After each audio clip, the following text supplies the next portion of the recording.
Hi, I'm Cash, and welcome back to Cash Talks Football, where I break down all the goals scored in the Premier League, where I use my over 20 plus years coaching experience, and I'm stumbling over my words and laughing at these Muppets in the Premier League. Today we're covering Crystal Palace against Newcastle. There's a couple of key points, coaching points I'm going to make about strikers not doing their job properly when defenders are clearing the ball. You're going to see that. That's why Crystal Palace get their goal when Newcastle end up conceding their second. But I'm also, right now, I'm going to show this point here, where you can see in this little box where everyone is and this huge gap between the midfield line and the defensive line. These two guys have stepped up too far forward and they've created a problem. Now, the goal doesn't become of it, but I want to point this and illustrate to this how important it is to shut down the space. Now, you've got some issues here, right? So you can step forward if there's pressure on the ball and to keep that line high. Well, they're not keeping the line high because there is no pressure on the ball. But then your midfield can't go for a mazy wander and just get disconnected and start walking down. They have to stay a little bit connected to cover this space here.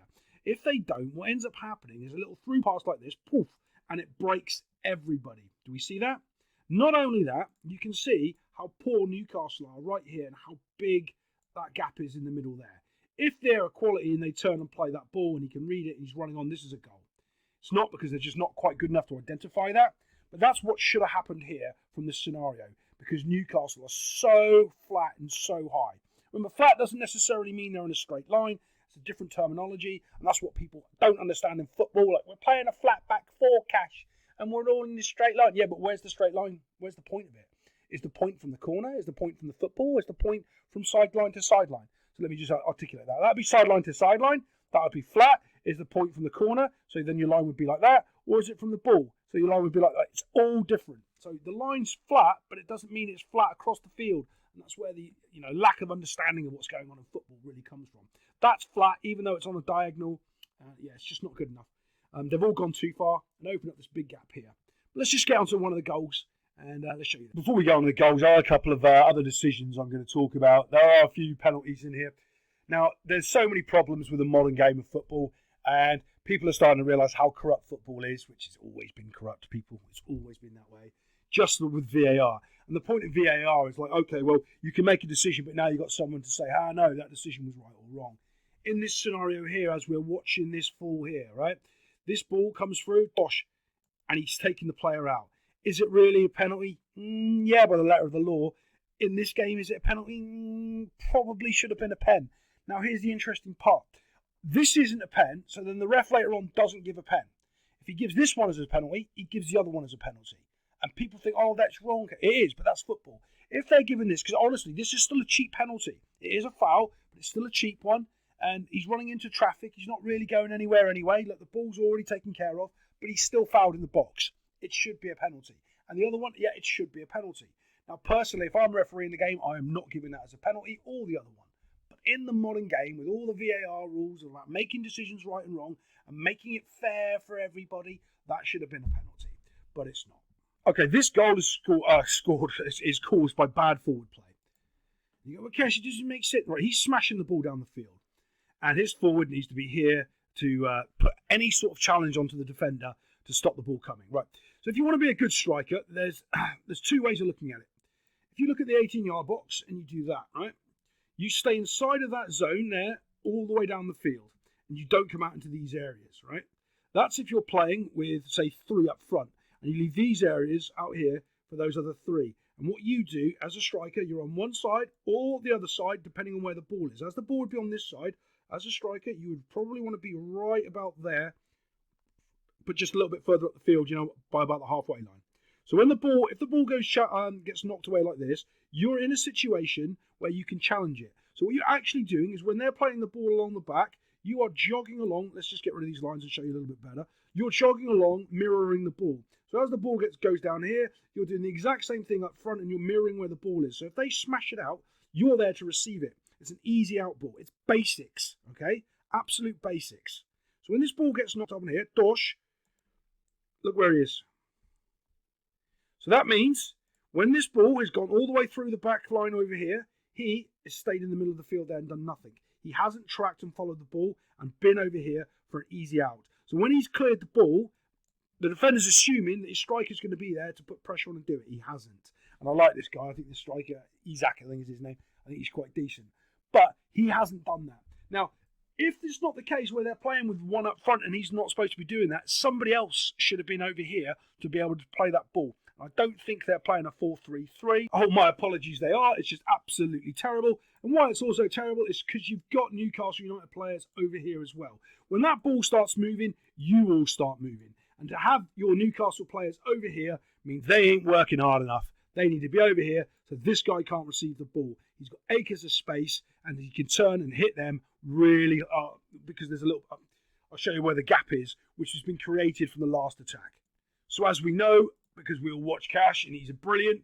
So when the guy's got his hand up, someone's going to score in about the next 5 seconds in the Premier League. As soon as someone else is telling somebody what to do, you've got another player out here do absolutely nothing. These two players are just completely useless, and so is the guy up front. You're in a defensive phase of play.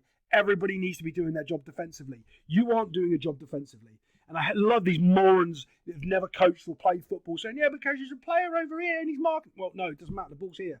The ball can't get over there. But like, if you're here, you can still get there if the ball's here. Like, you just don't know what you're talking about. So now you can see this is where the gap was, where the right back cleared the ball. And because the right back went wide, this is where the space ended up. Why did the right back go wide? Because he had possession of the ball, and that's absolutely okay. So now the ball moves in. Bosh, makes sound effects, it's better. And look at how much space this guy's got to receive the ball and turn. Again, it's because there's no pressure here. Again, because look at their shape.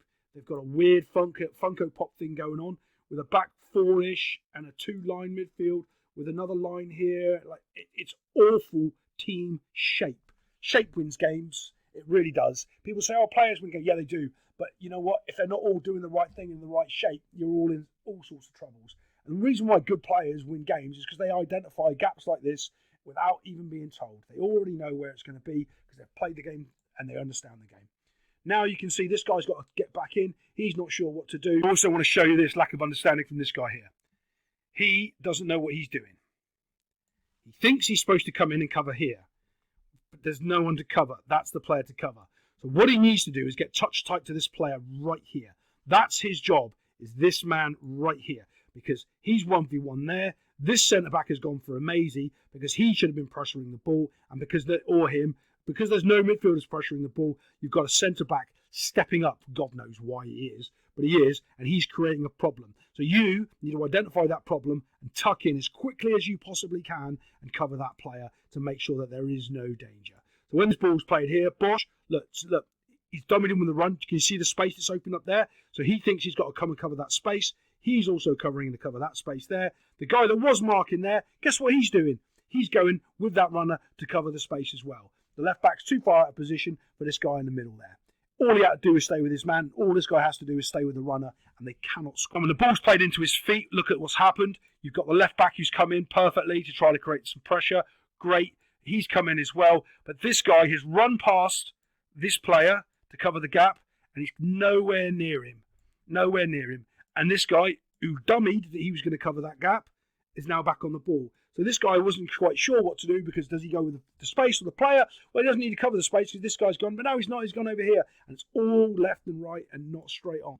So now the ball's played there. Bonk, bonk, 1-2. And that just taken out of the play from a simple 1-2. Just because they're all collapsed. Because their shape wasn't set to start with. And because they weren't doing the right things when the ball was passed. And they've all counteracted and run around like idiots. They've been beaten by a simple 1-2. Now, I want you to watch this guy here because he's quality. He knows because, that he's already got his arms raised before the ball starts going into the back of the net. Off he goes. Look, he's already raised his hands. Yay, we got a goal. That's how bad you are at the football. Just been torn apart from so many simple errors. And Newcastle, 1, 2, 3, 4, 5, 6, 7, 8 players, and no one's close to the ball. There was no one close to the ball when it was played away. Half the team was on the other side of the field. It's just shocking all over. Oh, should we watch the goal? Yeah. Smash! He gets himself a goal. Let's get on to the next goal. Oh, no, penalty decision, I think. So, unfortunately, this is a penalty. It should have been given, just like I was saying about the other one. And I know there's going to be a million arguments about the other one as well, but it's because it's the modern game. There was the same thing with Man United and Man City with I think it was Rodri, got pulled by Harry Maguire. I think it was Harry Maguire, and was given a penalty. It was less contact than this, much less contact. The other difference as well is little Hughes here is behind the guy, so any contact at this pace, the player's going to go down. He's not going to get his shot off because he's running. And if you want to run with me at full pace and I'll pull your arm ever so slightly, you'll fall over flat on your ass as well. And that's what happens here. That's why he can't get his shot away. There's contact, poof, just enough. And here's the other thing. He could probably stay on his feet to go forward, but then it's not a penalty. If he goes down, then it is. And the ref doesn't call it. Now, personally, the way I play football and the way I think, no, it's not. But in the modern game with VAR, is that contact? Yes. Is it stopping him taking the shot? Yes. It's a penalty. Yeah. And it's not given. Oh, the other thing as well is it's the reaction of all of the Newcastle players. They all know. Let's see if I can catch that. Move this forward. Push. Everybody knows it's a penalty. Normally you'll get one or two shout, but not when. If the whole team is shouting, there's a problem.